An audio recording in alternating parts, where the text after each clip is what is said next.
अच्छा देखिए स्टूडेंट्स, अब मैं आप लोगों को law of conservation of linear momentum समझाने जा रहा हूँ। ठीक है, ये लीनियर मोमेंटम कहने का मतलब मास इनटू वेलोसिटी।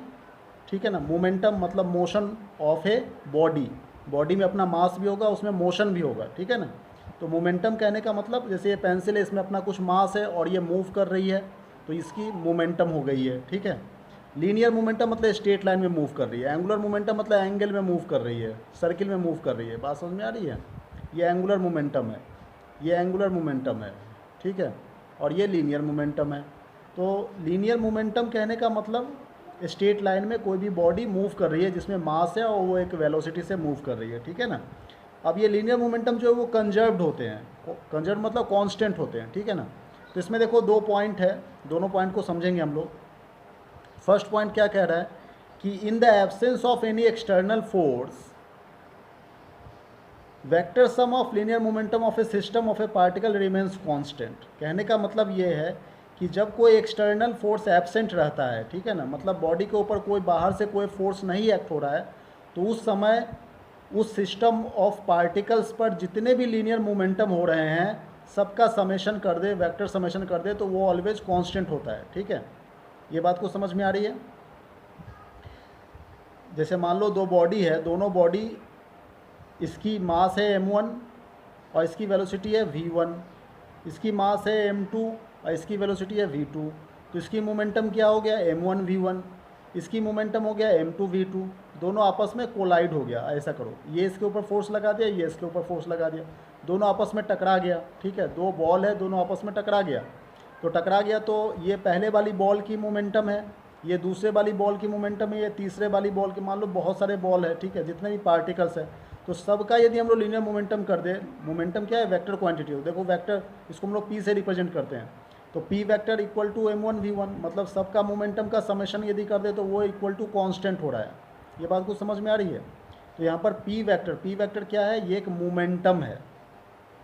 ओके, तो अब देखिए इसके बाद हम लोग सेकेंड पॉइंट हम लोग देखेंगे। तो मान लो ये दोनों बॉडी आपस में टकरा गया, तो ये पूरा सिस्टम बन गया। सिस्टम में कितने पार्टिकल है? दो पार्टिकल है, तीन भी हो सकते हैं, चार भी हो सकते हैं, अनगिनत हो सकते हैं। तो इसे कहते हैं सिस्टम ऑफ पार्टिकल। तो इस सिस्टम ऑफ पार्टिकल में दो पार्टिकल है m1 और m2, तो इसकी मोमेंटम हो गई m1 v1 और m2 v2। ठीक है ना, तीन होता तो m3 v3, n टर्म्स तक है mn vn। ठीक है ना, तो इन सभी पार्टिकल्स का वेक्टर सम, लीनियर मोमेंटम का वेक्टर सम यदि हम लोग कर दे तो वो देखेंगे लास्ट में कांस्टेंट ही होता है, मतलब कंजर्व्ड हो गया। इसी को ही law of conservation of linear momentum कहते हैं। ठीक है ना, ये कंडीशन भी है कि जब एक्सटर्नल फोर्स एब्सेंट रहता है। ये समझ में आ गया, इसे नोट डाउन कर लीजिएगा फेयर कॉपी में। ठीक है, इसके बाद एक और पॉइंट है, इसको हम लोग समझ लेंगे यहाँ पे, ये सेकेंड पॉइंट इसके बाद। ठीक है ना, काफ़ी इंपॉर्टेंट पॉइंट्स है सेकेंड पॉइंट, इसे हम लोग अभी समझेंगे। ये देखिए, व्हेन टू बॉडीज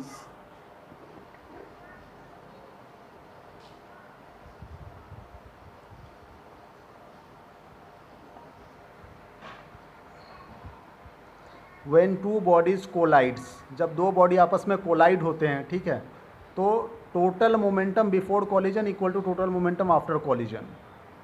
दो बॉडी जब आपस में कोलाइड होते हैं तो उस समय कोलिजन के समय में, मतलब कोलाइड होने से पहले टोटल मोमेंटम और कोलाइड होने के बाद दोनों मोमेंटम जो आपस में इक्वल होते हैं। ठीक है, ये बात समझ में आ रही है? तो इसका फॉर्मूला होता है m1u1 plus m2u2 equal to m1v1 plus m2v2। जैसे मान लीजिए, इसका एक एग्जांपल देकर के अब समझा रहे हैं। एक बुलेट है, एक गन है जो कि फायर्ड हो गया, उसका मास m है और बुलेट वेलोसिटी v है। ठीक है, तो गन और बुलेट, जैसे ये सपोज करो यहाँ पर एक गन बना दो, ठीक है ना, समझने के लिए है ये, और ये एक बुलेट है। ठीक है, तो इसका अपना मास है, इसकी अपनी वेलोसिटी है small m small v। Small m bullet की मास हो गई और बुलेट की वेलोसिटी हो गई स्मॉल v।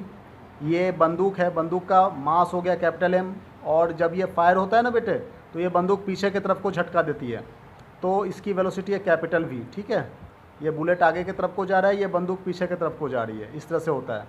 तो अब ये कहना चाह रहा है कि when a bullet of mass m is fired with a velocity v from a gun of mass m, then gun recoil मतलब पीछे की तरफ मूव करना विथ वेलोसिटी v, ठीक है ना। जब ये फायर होता है तो बंदूक पीछे की तरफ मूव करती है। तो यही कह रहा है कि ये सिस्टम हो गया, ये दोनों मिलकर के सिस्टम बन गया। तो मोमेंटम ऑफ गन की मोमेंटम क्या होगी, mass into velocity m into v. Momentum of bullet, ये mass into velocity small m into small v, ठीक है ना। ये दोनों इक्वल एंड अपोजिट होंगे। ये माइनस साइन कहने का मतलब कि बंदूक आगे की तरफ, ये बंदूक जो है वो पीछे की तरफ को मूव कर रही है, तो गन बुलेट जो है वो आगे की तरफ को मूव कर रहा है, ठीक है। बस ये फॉर्मूला बन गया, रिक्वायर्ड वेलोसिटी ऑफ गन का फॉर्मूला ये। Thank you.